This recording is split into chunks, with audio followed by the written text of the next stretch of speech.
news. Voices blending, melodies ascending, harmony in the air.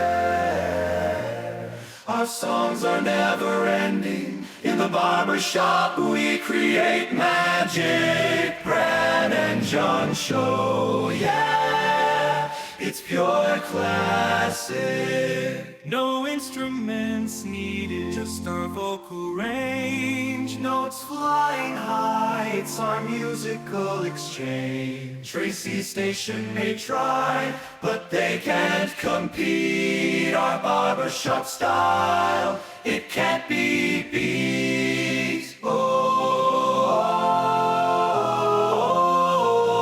the harmony of voices, so sweet. In the barbershop of life, our tunes will repeat. No need for instruments, no need for a band. Just the Brad and John Show, the finest in the land.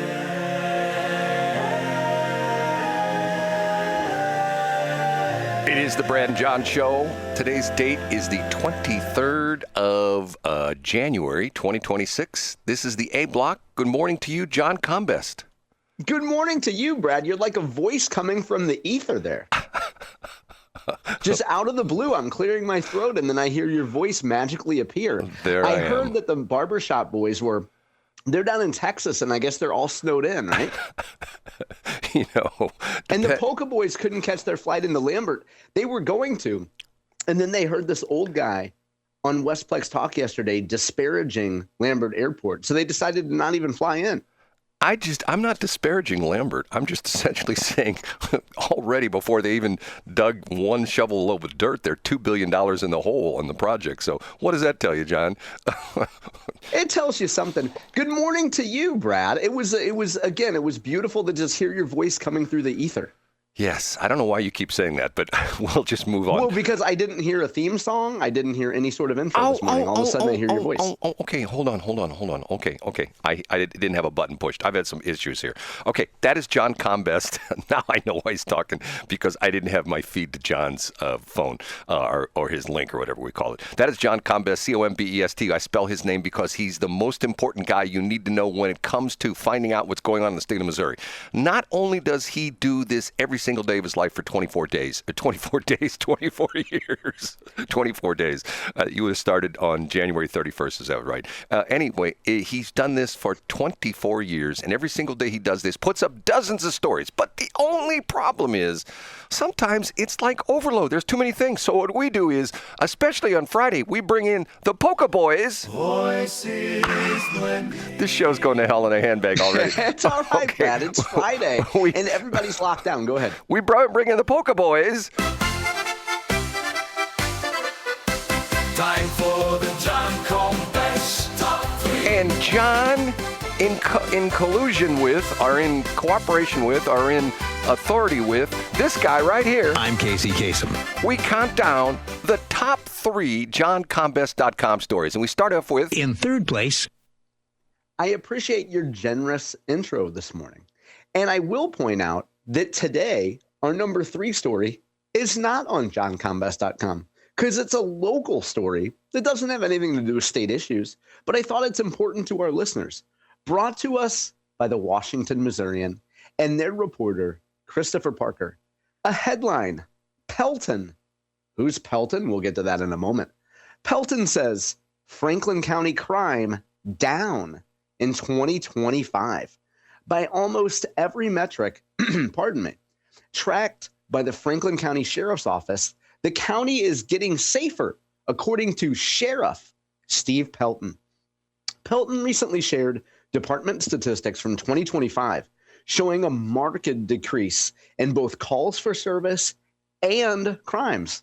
The sheriff said increased revenue from Proposition P, the dedicated law enforcement sales tax that took effect back in 2018, has helped his force develop better methods for addressing crime in Franklin County. And here's what the sheriff has to say. To everyone who voted for and continues to support those resources, thank you.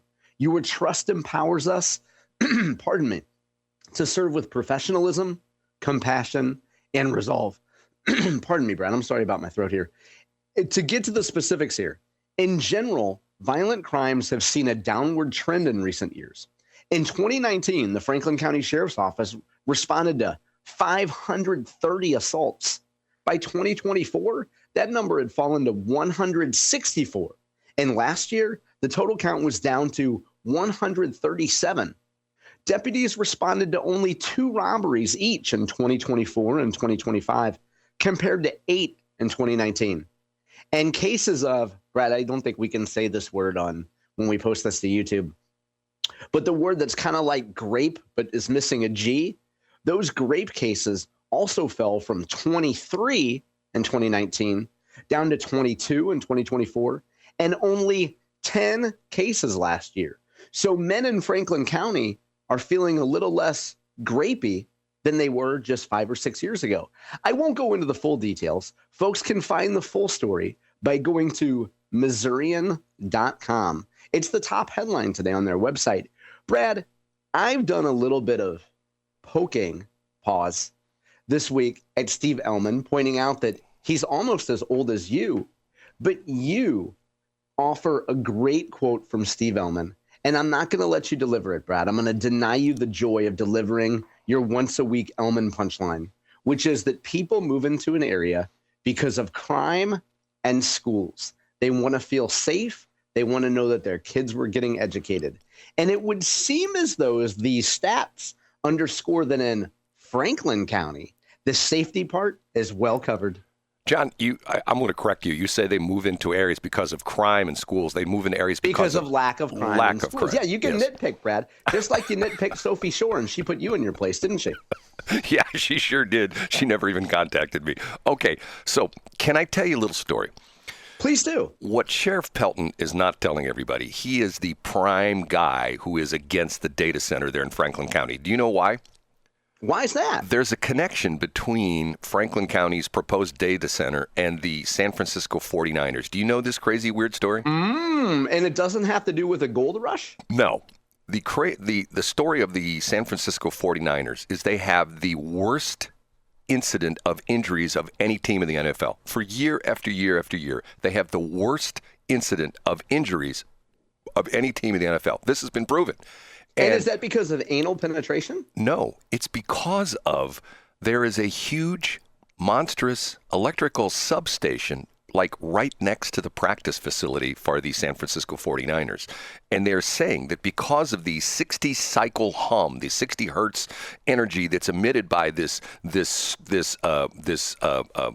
substation, that it's causing all the injuries. And they've also proven the law enforcement, LEADS, NCIC, Mules, all these different law enforcement data systems have proven that when you put in a data center, immediately the crime spikes 200 to 400% because the 60 hertz cycles that are emitted by the data center and the hum and all that, it drives the people to commit crimes. And that's the real reason everybody's protesting the data centers in Franklin County. Did you know that, John?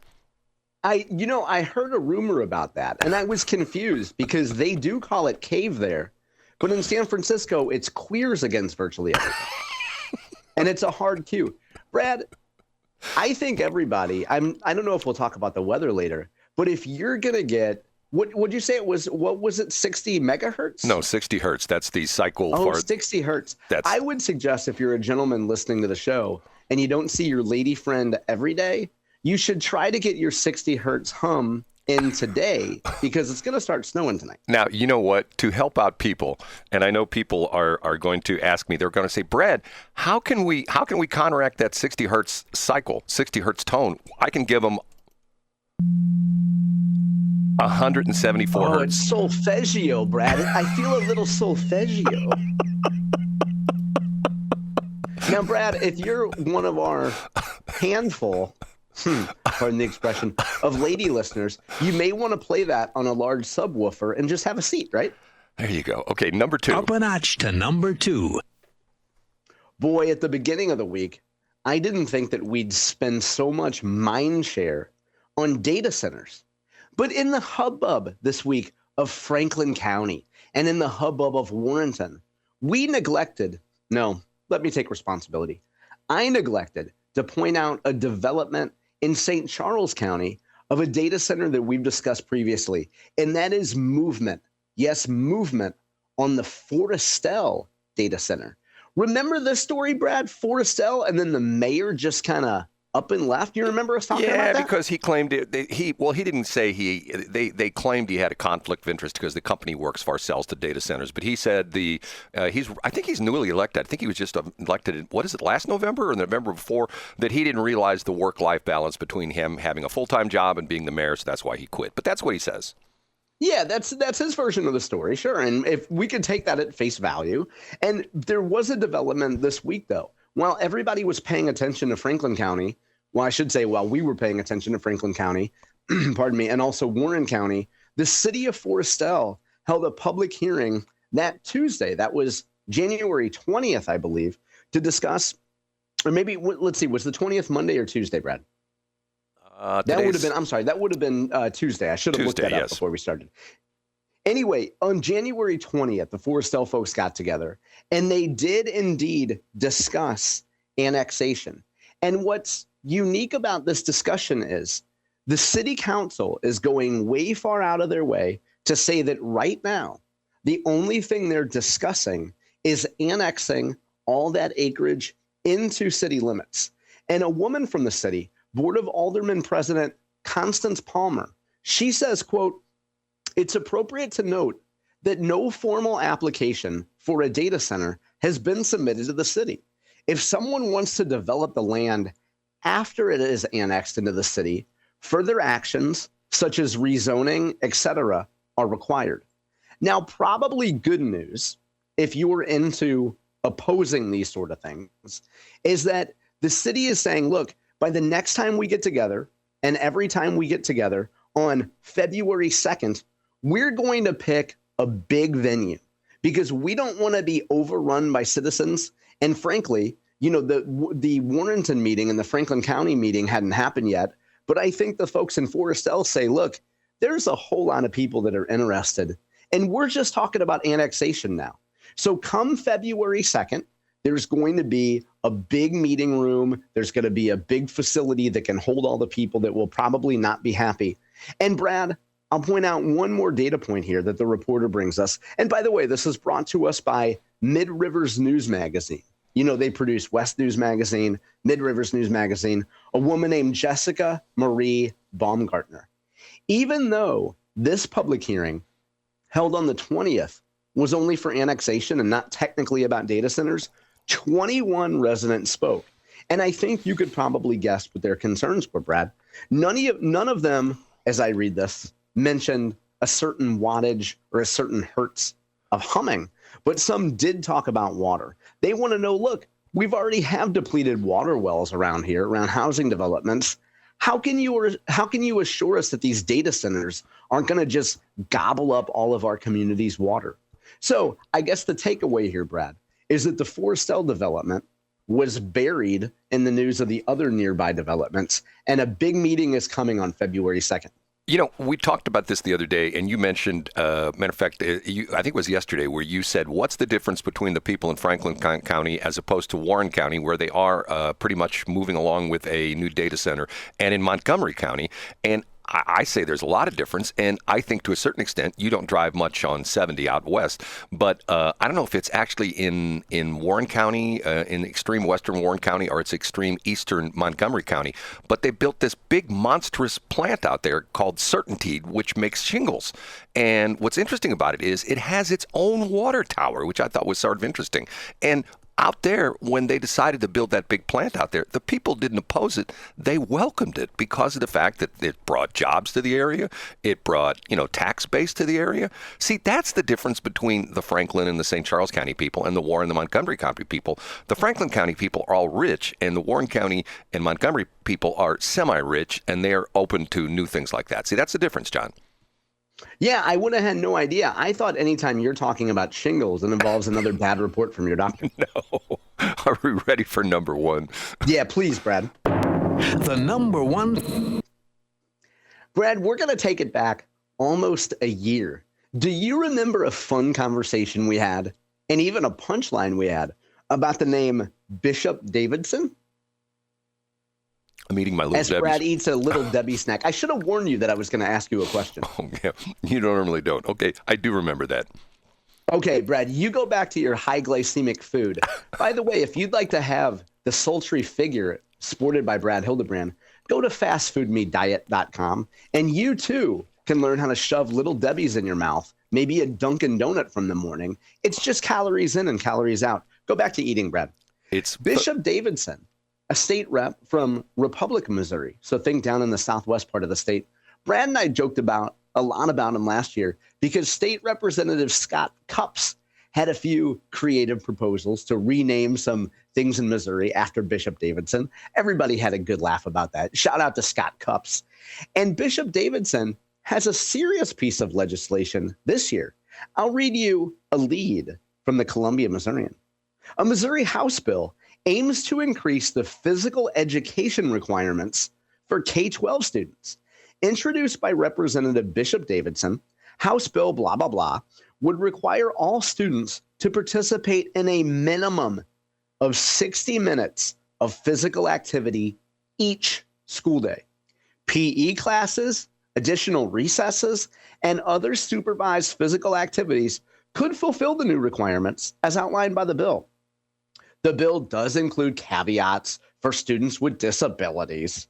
Student athletes who are occasionally excused from physical education requirements would not be exempt from the required 60 minutes of daily activity. Now, as you can imagine, legislators expressed concerns over the bill's logistics. An additional hour of required learning could disrupt or extend the current school schedule. Davidson told a House committee Wednesday that he does not intend for the bill to add more time to the school day or detract from other curriculum requirements. Now, before we discuss, Brad, so finish up that Little Debbie. Haley Edwards, a senior at Republic High School in Greene County, testified in favor of the bill. And Haley said, "We see the signs that tie exercise back to physical well-being and mental well-being. And I think that this bill really opens doors to be able to see those effects." The Missouri NEA, by the way, or I should say the National Education Association, has not yet determined where they are on this thing. And the reporter misquotes, gets a name incorrect, of a gentleman who testified on behalf of the NEA. But you know, Brad, I'm not one to nitpick other people's mistakes. In general, I would predict, based on knowing you, that you would tend to support something that suggests that kids should get up out of a chair at school, leave their Chromebooks behind, and start moving a little more. Am I right about that? I couldn't agree more. I mean, the crazy thing about this is that, when I went to school, I was one of the chubby kids, okay? In my early years, I was a chubby kid, okay? I could look at pictures of me, and there are a few available, when I was like in second, third grade, and looked chubby, so to speak, and I was probably one of the heaviest kids in my class. I would be one of the smallest kids in my class in a lot of these classes nowadays. You know what I'm saying, John?